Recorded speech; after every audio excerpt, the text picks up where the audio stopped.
Today I'm going to show you how to use a record player. There's a couple of types around. I'm going to show you both of the most common ones, and we can work out how to get the best for your music listening pleasure. Let's get stuck into it. Let's take a tour around it. So here's the actual turntable itself. This is the bit that spins the record, that round thing there. So the record sits on there, having been put over the silvery bit that goes through the hole in the middle of the record. Because we're in the UK, all our records have the same size hole. If you're in America, you may need to use the adapter to make this big hole in the 45s down to the small hole on the pin. That's the tone arm, and that's the cartridge. On this turntable, the 45 adapter is tucked neatly next to the tone arm up the end there. Look, see? There it is. That's to fit in the middle of your 45s if you've got American ones with big holes. This is what a typical American 45 looks like, and this is a typical UK looking one. So let's look at a record. This is how you hold a record, and this is what a record looks like. And this is how you don't hold a record, because that's not very good. It will damage it. So, what is a record? A record is a disc of normally vinyl, and it's had a groove cut into it. Now, it's not had a groove cut into it and then had stuff added to the groove. It's had a wiggly groove cut into it. We'll have a look at one here. You can see on here the lines. It wiggles side to side, and also up and down, and also jaggedy bits. Well, the jaggedy bits and that are the signal that we want to pull off with our stylus.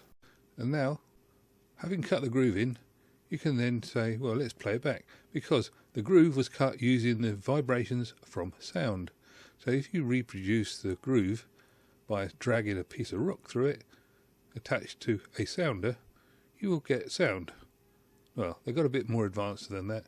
They now use electric cartridges, but the principle's the same. Here's a picture, and you can see here you've got the stylus, cantilever, dual magnets and coils. So basically they wiggle the magnets underneath the coils, and that gives you your signals.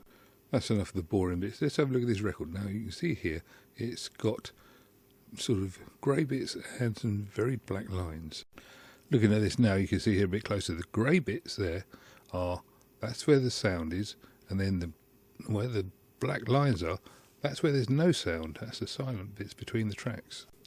Right then, all you've got to do is put the record on the turntable and make sure you've got the stylus is clear, that you've removed the cover that is there to protect it, and then use either the lifting mechanism or just use your fingers and adjust it so that the stylus is over the music you want to play, or preferably just before.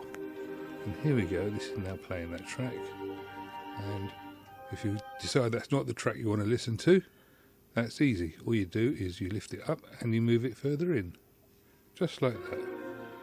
Well, let's play. We just have a recap. So you start the record spinning, you move the stylus and the tone arm over the part of the record you want to play, and then you gently lower it down. If you go aim for the black strips, then it'll be silent and you get the whole tune played as it comes.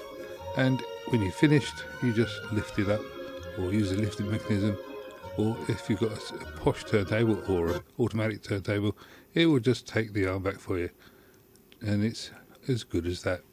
Let's see, this is now playing again, so you just pick the bit you want to play. It's very, very easy.